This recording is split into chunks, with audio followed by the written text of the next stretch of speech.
Okay, just wanted to say, the reason there was no video that yesterday or the day before that was on a trip.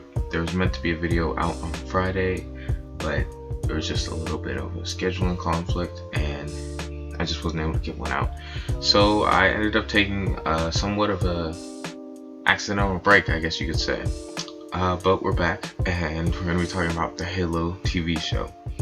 So what happened with that is an interview with Variety with the show's producer. He's also kind of credited as a writer on Google, but he had some odd things to say, so I'm going to read that. In an interview with Variety, Halo Season 1 showrunner Stephen Kane stated, "They didn't look to the games for help with the show. We didn't look at the game," says Kane.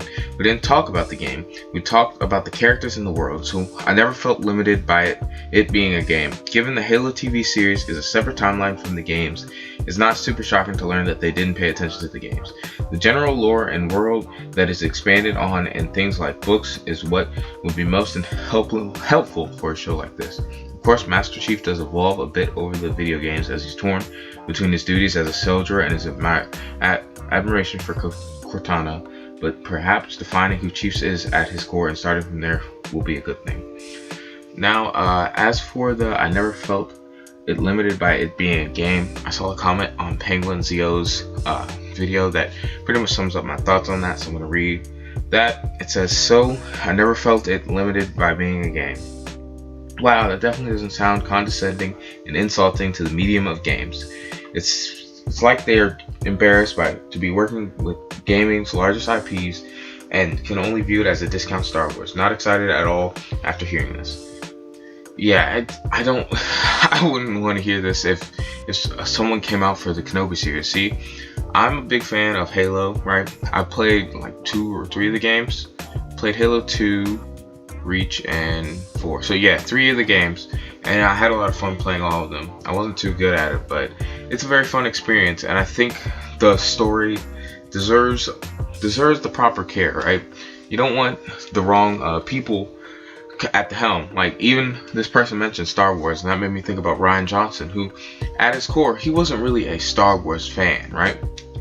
And because you gave a Star Wars movie to a person that wasn't a Star Wars fan, you got The Last Jedi, which is a good movie, but it's not a good Star Wars movie, and it didn't fit the chronology. And to make sense of it, The Rise of Skywalker went all over the place, and it just led to a lot of bad things. And I saw another comment that really encapsulates what I was thinking a little bit better than I think I could at the time. So I said, "This is from Travis Tactile Absol. We didn't need to understand the source material. There's some feeling and details you will only get right if you know the experience you are adapting. Like how characters act and feel and their quirks. Like how grunts trip on getting on a turret, as a small example, the soul of the series." And they're right. Those little things are really, really important to a series. It's like if the insignias of the Republic and the CIS were switched, right? Or the Covenant and the UNSC. Okay, I use Star Wars because that's what I'm really familiar with. It's somewhat of a small detail, but it really matters to the diehard fans, and then people who get into it, they won't be able to get into it as well, especially if they watch the show and then they switch over to the games. But talking about a mix of, diehard, I've been there since Combat Evolved fan, new fans, there was another review, from Tech Radar that I'm going to read from. It says, "That's particularly true for live action adaptations of beloved video game franchises. Indulge longtime fans only, and your fan servicey project won't appeal to general audiences. Craft something with a broader range of viewers in mind, though, and you're likely to alienate established fans, just like the Tom Holland starring Uncharted movie did. The Halo TV series doesn't fall into either category, but it commits a far greater sin as a result. It doesn't know who its core audience is." And I feel like the best adaptations of things are always able to hit a balance.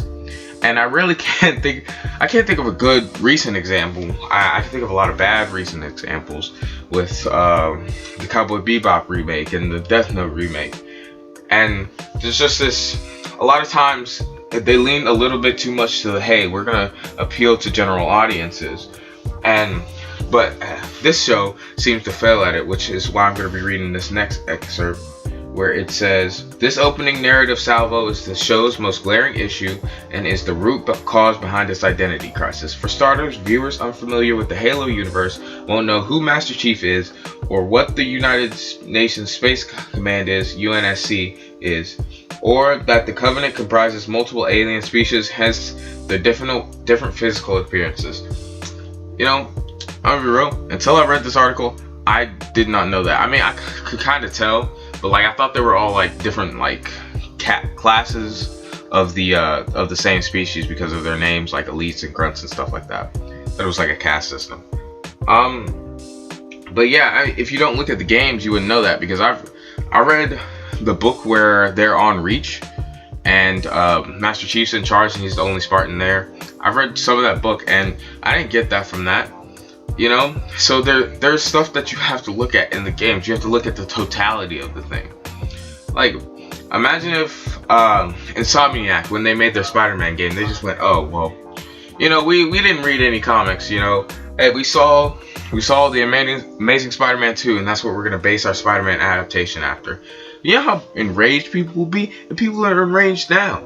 You have to respect the source material that you're getting from.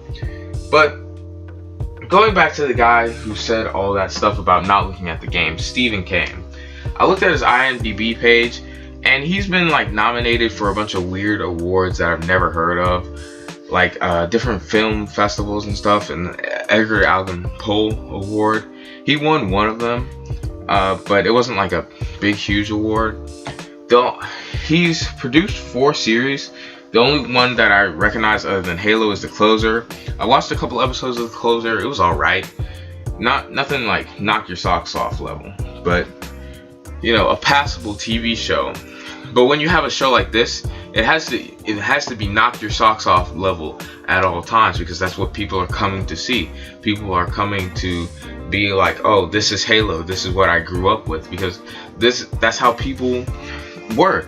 People who were like 11 playing Halo Combat Evolved in 2000 are now in their 30s, right? They're growing up and they have wives and kids, and they want to enjoy the series and watch it get better, and they feel like it's not getting better, and that's why they're complaining. But yeah, that pretty much goes over everything as far as I can find it. People are not too happy. It has a 1.10 on IMDb, 57 on Rotten Tomatoes. I have not seen a single positive review. At the best I've seen, it's just like the IGN review where it's like they should market to new customers, because that's where they're gonna get most of their viewer base from. And that was the closest thing to positive I could find through my search. But yeah, that wraps up everything for me. Thank you for watching. The Halo. So the show will come out in 4 days. This is the 20th as recording this video. And if people like this video and they want to like see my opinion on the show once it comes out and I can watch it, I'll put out a review on that. But until then, I'll be leaving. Thank you for watching. Bye.